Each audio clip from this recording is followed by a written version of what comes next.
नमस्कार, दिन भर की हाइलाइट्स को लेकर हाजिर है सुजस आवाज राजस्थान।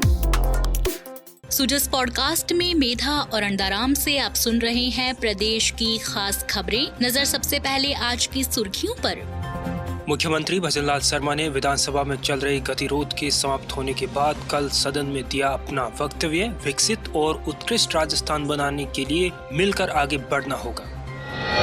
उप मुख्यमंत्री एवं वित्त मंत्री ने राज्य बजट 2025-26 पर सामान्य चर्चा के बाद दिया जवाब। कहा, राज्य सरकार ने अपने पूर्व बजट की 58% बजट घोषणाओं को किया पूरा।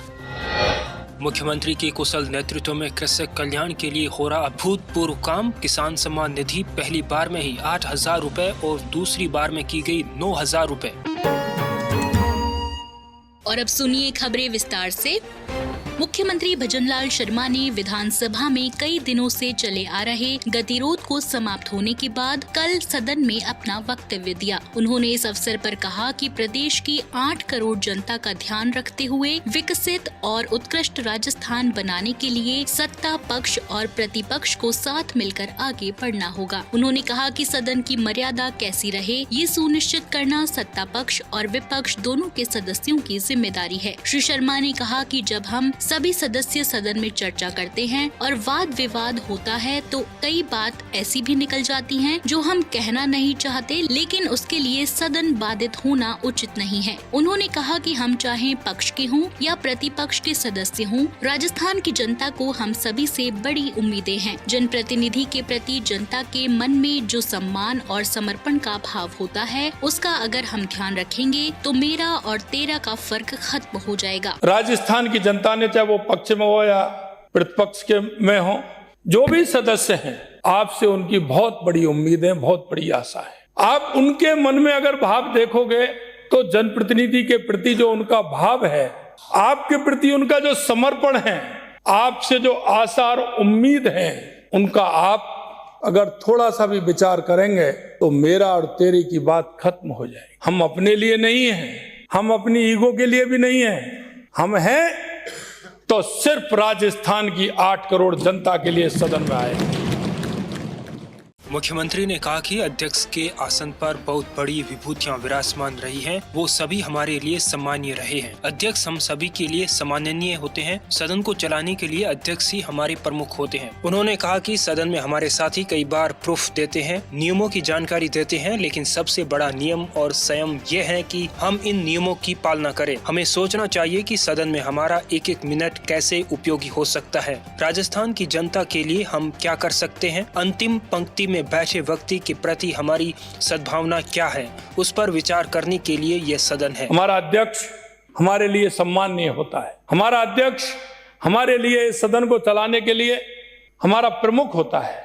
हमें कुछ बातें ये भी हैं, क्योंकि जब भी मैं देखता हूं सदन चलता है, हमारे साथी कई हमारे प्रूफ देते हैं, कई लोग हमारे उनको जो नियम है उनकी जानकारी देते हैं, लेकिन मैं आपसे एक बात कहना चाहता हूं, सबसे बड़ा नियम, सबसे बड़ा संयम हमारा यह है कि हम उसकी पालना करें।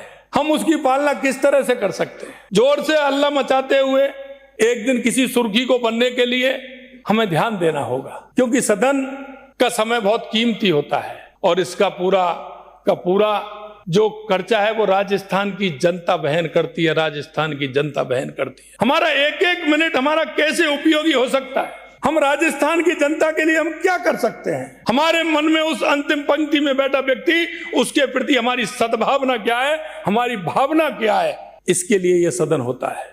मुख्यमंत्री ने सदन में कहा कि अच्छे को अच्छा कहना हमें सीखना होगा, अच्छी बात बोलने वालों को उत्साहित करना होगा और गलत को गलत भी कहना होगा। मैं कई विपक्ष के हमारे सदस्य उनको भी और हमारे पक्ष के सदस्य अच्छा बोलते हैं, मैं उनको फोन करता हूं, आप बहुत अच्छे बोले। मैंने प्रतिपक्ष के नेताजी को एक दिन फोन करके कहा कि आपने अच्छी बात कही। ये हमारा दायित्व बनता है, अच्छे को अच्छा कहना हमें सीखना होगा, अच्छे को अच्छा कहना हमें उसको उत्साहित करना होगा। और मैं एक बात और कहना चाहता हूं, चाहे कोई भी हो, गलत को गलत भी कहना होगा। ये हमारा ऐसा सदन है, इसकी मर्यादा रखना हम सभी का दायित्व है।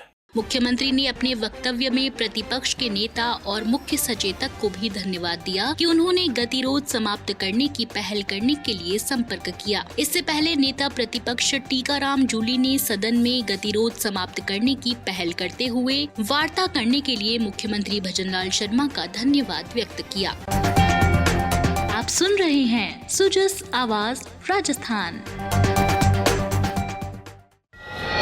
इसी कड़ी में उप मुख्यमंत्री एवं वित्त मंत्री दिया कुमारी ने कल राज्य विधानसभा में कहा कि बजट पर सदस्यों ने सार्थक विचार प्रस्तुत किए। बजट घोषणाओं से प्रदेशवासियों में नवीन आशा का संचार होने के साथ राज्य सरकार के प्रति विश्वास और दृढ़ हुआ है। सरकार के प्रति जनता का विश्वास ही हमारी ताकत है। उप मुख्यमंत्री एवं वित्त मंत्री राज्य बजट 2025-26 पर सामान्य चर्चा के बाद जवाब दे रही थी। उन्होंने कहा कि हमारी सरकार का ध्येय सर्वजन हिताय और समावेशी विकास है। यह सुनिश्चित करते हुए अंतिम छोर तक प्रत्येक व्यक्ति का सर्वांगीण विकास किया जा रहा है। उप मुख्यमंत्री एवं वित्त मंत्री ने कहा कि प्रदेश के दीर्घकालीन लक्ष्यों और विकसित राजस्थान 2047 को ध्यान में रखकर 1,20,000 से अधिक सुझावों के साथ बजट तैयार किया था। उन्होंने कहा कि राज्य सरकार ने अपने पूर्व बजट की 58% बजट घोषणाओं को पूरा कर लिया है। उन्होंने सदन से प्रदेशवासियों को आश्वस्त किया कि सभी घोषणाओं को समयबद्ध पूरा कर राजस्थान को खुशहाल प्रदेश बनाया जाएगा। लॉन्ग टर्म गोल्स तथा विकसित राजस्थान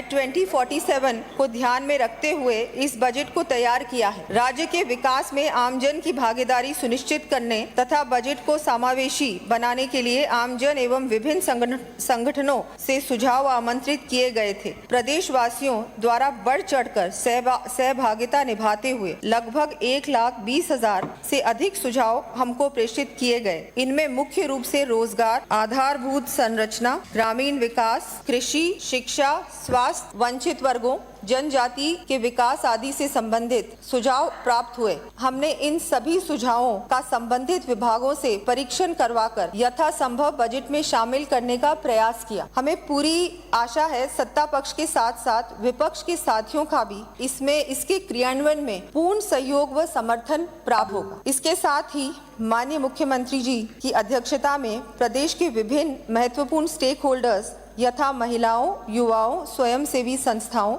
चिकित्सा क्षेत्र से जुड़े विशेषज्ञों, किसानों, व्यापार मंडलों, कर्मचारियों, युवाओं, मेधावी विद्यार्थियों आदि के साथ प्री बजट कंसल्टेशन मीटिंग्स आयोजित की गई और राज्य के विकास से जुड़े हुए महत्वपूर्ण सुझावों को भी बजट में स्थान दिया गया। उप मुख्यमंत्री दिया कुमारी ने कहा कि राज्य सरकार किसानों के विकास के लिए कृत संकल्पित है। वर्ष 2025-26 के लिए कृषि बजट में 14.67% की वृद्धि की गई है। वहीं SC, SP और TSP फंड राशि को आगामी वर्ष से बढ़ाकर 1,750 करोड़ रुपए प्रावधानित किया है। उप मुख्यमंत्री ने कहा कि पेंशनर्स को दे आउटडोर चिकित्सा सुविधा व्यय की सीमा 30,000 रूपए से बढ़ाकर 50,000 रूपए प्रतिवर्ष कर दी है। कर्मचारियों की ग्रेजुएटी की अधिकतम सीमा को 20 लाख से बढ़ाकर 25 लाख रूपए की गई है। साथ ही ग्रीन ग्रोथ को बढ़ावा देने के लिए CNG, PNG पर वैट को 14.50% से घटाकर 10% किया है। उप मुख्यमंत्री ने कहा कि किसान सम्मान निधि पहली बार में ही 8,000 रूपए और दूसरी बार में 9,000 रूपए कर दी गई है। सामाजिक सुरक्षा पेंशन को 1,000 रूपए से बढ़ाकर 1,150 रूपए कर दिया है। वर्ष 2025-26 में पुनः बढ़ाकर 1,250 रूपए किया जा रहा है। श्री अन्नपूर्णा रसोई योजना के तहत थाली का वजन 450 ग्राम से बढ़ाकर 600 ग्राम किया गया है। समस्त गरीब परिवारों की महिलाओं को 450 रूपए में LPG सिलेंडर देने के संकल्प को पूरा कर लगभग 73 लाख परिवारों को राहत प्रदान की गई है। इसी कड़ी में राजस्थान विधानसभा अध्यक्ष श्री वासुदेव देवनानी ने कहा कि प्रदेश की जनता विधायक गण को सदन में निर्वाचित करके भेजती है। आम जनता की अपेक्षाओं पर खरा उतरना सभी विधायक गण की जिम्मेदारी है। श्री देवनानी ने गुरुवार को सदन में गतिरोध समाप्त करने के लिए उदारता दिखाते हुए निलंबित विधायक गणों को बहाल किया। उन्होंने कहा कि मर्यादाओं का उल्लंघन बर्दाश्त नहीं किया जा सकता। संबंधित सदस्यों के आचरण और अनुशासन को व्यवहार में लाया जाना सुनिश्चित किया जाए। श्री देवनानी ने कहा कि वे चाहते हैं कि सदन अधिक दिन चले, सदन में अधिक प्रश्न लगें, सदन में अधिक बहस हो, आमजन की जितनी समस्याएं हैं वे मुद्दे सहित उठें। राज्य सरकार उनको सुने और जितना संभव हो नियमानुसार उनका समाधान निकाले ताकि ये विधानसभा एक आदर्श विधानसभा के रूप में विकसित हो सके। तो आज के सुजस पॉडकास्ट में इतना ही। मेधा और अंडाराम को दीजिए इजाजत। कल फिर होगी मुलाकात, तब तक के लिए नमस्कार।